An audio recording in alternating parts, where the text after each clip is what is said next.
अस्सलाम वालेकुम, मैं क्यूरियस, मैं हूं हारिस अज़मी और आप देख रहे हैं इस हफ्ते की प्रोफेशनल एस्ट्रोलॉजिकल कैलकुलेशंस।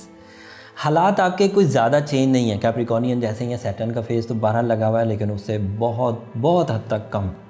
सैटर्न के इस फेज़ की वजह से बहस और तकरार को दिल कर सकता है, गुस्सा आ सकता है, थोड़ा लथार्जिक कंडीशंस पैदा हो सकती हैं, कामों को मिस कर सकते हैं, अपॉर्चुनिटीज़ को मिस कर सकते हैं, काम करते हुए थोड़ा सुस्ती दिखा सकते हैं। ये पॉसिबिलिटीज़ में से है। बट रियलाइज़ करें कि आप ट्रेंड सेटर्स हैं। रियलाइज़ करें कि अल्लाह ताला ने आपको गैर मामूली सलाहियतें दे रखी हैं।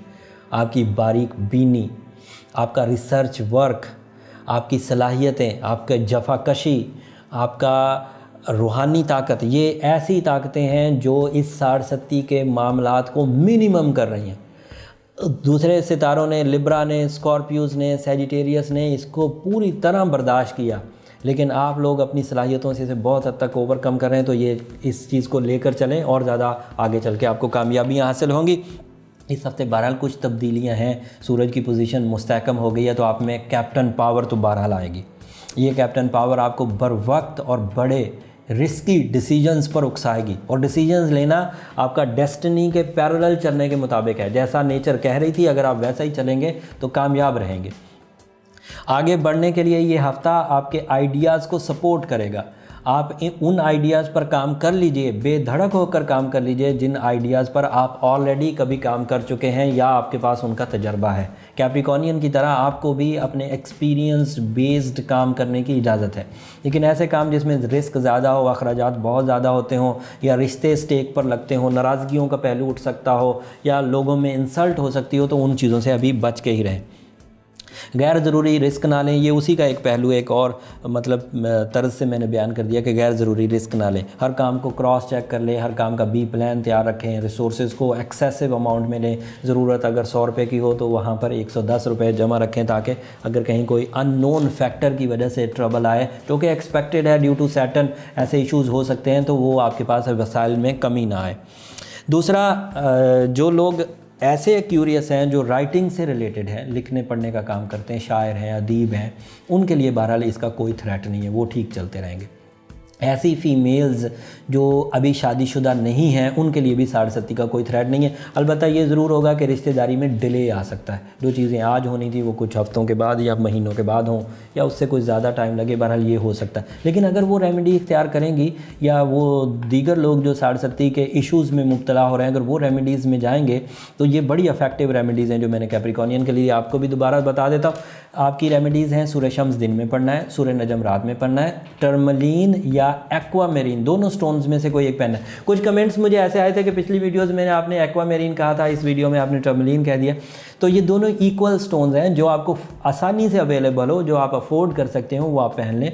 टर्मलीन ज़रा ज़्यादा इफेक्टिव है और उसमें 3 चॉइसेस होती हैं, ग्रीन कलर की, येलो कलर की, पिंक कलर की।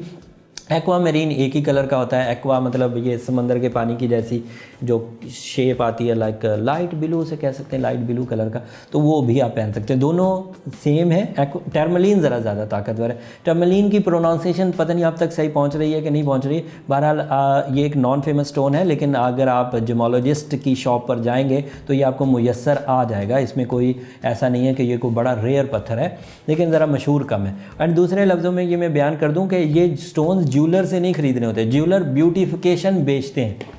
जब वो स्टोन बेचते हैं तो उस पर वो हीट एंड ट्रीट दोनों काम करते हैं। एंड हीटेड ट्रीटेड वो कीमत में ज़्यादा हो जाते हैं, फिर इलाज के काम नहीं आते। वो उनकी केमिस्ट्री जो है वो फिर हीलिंग कैपेसिटी से मुबर्रा हो जाती है, उसके अंदर से फिर रेडिएशंस प्रोड्यूस नहीं होती। वो ग्लास फिनिश कर देते हैं, कलर चढ़ा देते हैं, तो वो कीमत बढ़ जाती है उनकी, लेकिन उनके इलाज की कैपेसिटी ख़त्म हो जाती है। तो जब भी स्टोन ख़रीदना है, जेमोलॉजिस्ट से ख़रीदना है, और हीलिंग एंड नेचुरल स्टोन ख़रीदना है। जो ज्वेलर बेचता है वो नेचुरल होते हैं, मतलब असली होते हैं, रियल होते हैं, लेकिन वो हीलिंग नहीं होते, बिकॉज के उनको थोड़ा सा हीट दे दिया जाता है, और जिससे उनकी केमिकल चेंजेस आ जाती हैं, और उन केमिकल चेंजेस की वजह से उनके अंदर जो रेडिएशन जिसकी वजह से हॉरोस्कोप को काउंटर किया जाता है, नेगेटिविटी ऑफ हॉरोस्कोप को काउंटर किया जाता है, वो फिर मिस हो जाती है। वो मत खरीदिए।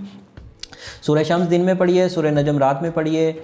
कोशिश करें कि हल्के रंग पहने, काला कपड़ा इस रेडिएशन को ज़्यादा तेज़ी से अपनी तरफ खींचता है। तो इस दौरान जितना काला कपड़े से अवॉइड कर सकें उतना अच्छा है। काला कपड़ा एक एंटीना की तरह काम करता है जो रेडिएशन ऑफ सैटर्न को ज़्यादा तेज़ी से आपकी तरफ ले आएगा, जिससे सेहत के मसाइल पैदा हो सकते हैं, जिससे रिलेशनशिप के मसाइल पैदा हो सकते हैं, जिससे बिज़नेस इश्यूज़ पैदा हो सकते हैं। वीडियो बहुत लंबी हो गई, कोशिश करूँगा कि जो काम की बातें वो ज़्यादा बता दूँ, और बहुत कुछ बताने को था, लेकिन बहरहाल इस हफ्ते के लिए इतना ही काफ़ी। अगले हफ्ते तक के लिए इजाज़त दीजिए। अलबत्ता चैनल को ज़रूर सब्सक्राइब कर लीजिए ताकि अगले हफ्ते की वीडियोज़ बर वक्त आपको पहुँच सके। बेल बटन भी दबा दीजिएगा।